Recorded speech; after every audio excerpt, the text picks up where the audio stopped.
నిత్య పూజలివివు నేరిచిననో ప్రత్యక్షమైనట్టి పరమాత్మునికి నిత్య పూజలివివో.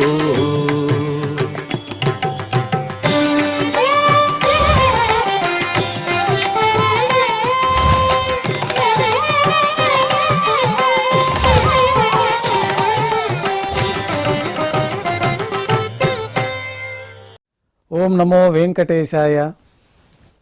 ఈరోజు బుధవారము, శ్రీ క్రోధినామ సంవత్సరము, దక్షిణాయనము, వర్ష ఋతువు, శ్రావణ మాసము, కృష్ణపక్షము, విద్య తిథి, శతభిష పూర్వభద్ర నక్షత్ర ద్వయము, ఆగస్టు 21, 2024.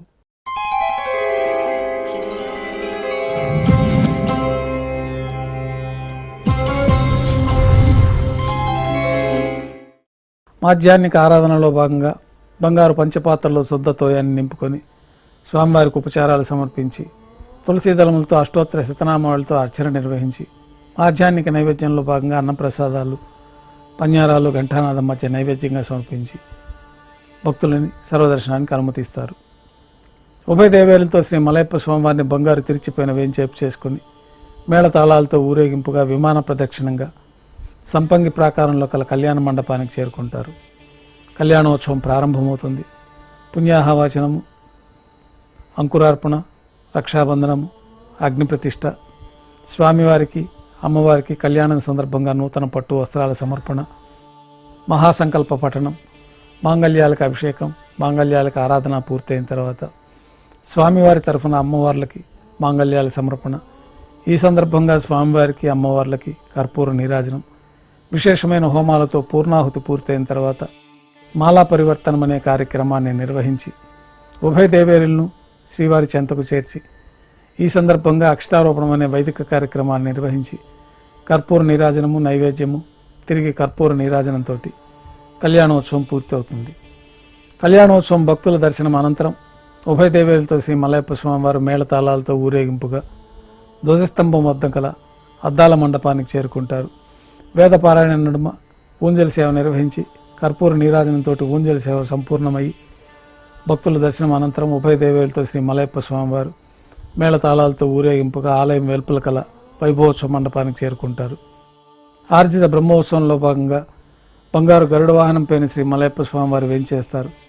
కర్పూర నీరాజనంతో గరుడ వాహన సేవ పూర్తి అవుతుంది. హనుమంత వాహనం పైన శ్రీ మలయప్ప స్వామివారు వేంచేస్తారు. కర్పూర నీరాజనంతో హనుమంత వాహన సేవ పూర్తి అవుతుంది. పెద్ద శేష వాహనం పైన శ్రీ మలయప్ప స్వామివారు వేంచేస్తారు. కర్పూర నీరాజనంతో పెద్ద శేష వాహన సేవ పూర్తి అవుతుంది. ఉభయ దేవేలతో కలిపి శ్రీ మలయప్ప స్వామివారికి బంగారు తిరిచిపోయిన కర్పూర నీరాజన సమర్పణతోటి ఆర్జిత బ్రహ్మోత్సవం పూర్తి అవుతుంది. సాయం సంధ్య వేళలో 1000 దీపాలతో అలంకరించబడి ఉన్న సహస్ర దీపాలంకరణ సేవ మండపానికి ఉభయ దేవేలతో శ్రీ మలయప్ప స్వామివారు మేళతాళాలతో ఊరేగింపుగా చేరుకుంటారు. వేదం, గానం, నాదం నడుమ సహస్ర దీపాలంకరణ సేవ జరిపి నక్షత్ర నీరాజనము, కర్పూర నీరాజనము సమర్పణ తర్వాత ఉభయ దేవేలతో శ్రీ మలయప్ప స్వామివారు బంగారు తిరిచిపోయిన మేళతాళాలతో ఊరేగింపుగా 4 తిరువీధులు ఉత్సవం జరుపుకొని ఆలయంలో వేంచేస్తారు. ఆలయంలో నైవేద్యం పూర్తయిన తర్వాత గర్భాలయంలో వేంచేస్తారు. వెంటనే తోమాల సేవ ప్రారంభమవుతుంది. ఉదయం సమర్పించిన పుష్పమాలికలన్నీ సల్లింపు చేసుకొని బంగారు పంచపాత్రలో శుద్ధ తోయాన్ని నింపుకొని శ్రీ వైకానస భగవత్ శాస్త్రోక్తమైన విధానంలో దేవతామూర్తులందరికీ ఉపచారాలు సమర్పించి కొత్త పుష్పమాలలతో అలంకరణ గావించి చతుర్వేద మంత్రాలతో మంత్రపుష్పాన్ని సమర్పించి నక్షత్ర నీరాజనము, కర్పూర నీరాజనంతో రాత్రి తోమాల సేవ పూర్తి అవుతుంది. తులసీదళములతో అష్టోత్తర శతనామాలతో అర్చన నిర్వహించి రాత్రి నైవేద్యంలో భాగంగా అన్నప్రసాదాలు, పన్యారాలు, దోశ, ఘంటానాదం మధ్య నైవేద్యంగా సమర్పించి తిరువీస నైవేద్యం పూర్తయిన తర్వాత భక్తులని సర్వదర్శనానికి అనుమతిస్తారు. కొద్ది విరామం తర్వాత రాత్రి సమర్పించిన పుష్పమాలకలన్నీ సల్లింపు చేసుకొని గర్భాలయాన్ని శుద్ధి చేసుకొని ఏకాంత సేవలో భాగంగా బంగారు పట్టు పాన్పుని ఏర్పరిచి ఈ ఏకాంత సేవ సందర్భంగా బ్రహ్మ తిరువారాధన కోసమై బంగారు బిందెలోని తీర్థాన్ని బంగారు పంచపాత్రలోకి సమర్పణ గావించి ఏకాంత సేవలో ఉన్న కౌతుకబేరమైన శ్రీ భోగ శ్రీనివాసమూర్తి వారికి దారోష్ణమైన గోక్షీరము సమర్పించి జీడిపప్పు, పాలు, పండ్లు నైవేద్యంగా సమర్పించి కర్పూర నీరాజనంతో ఏకాంత సేవ పూర్తి అవుతుంది. ఓం నమో వెంకటేశాయ.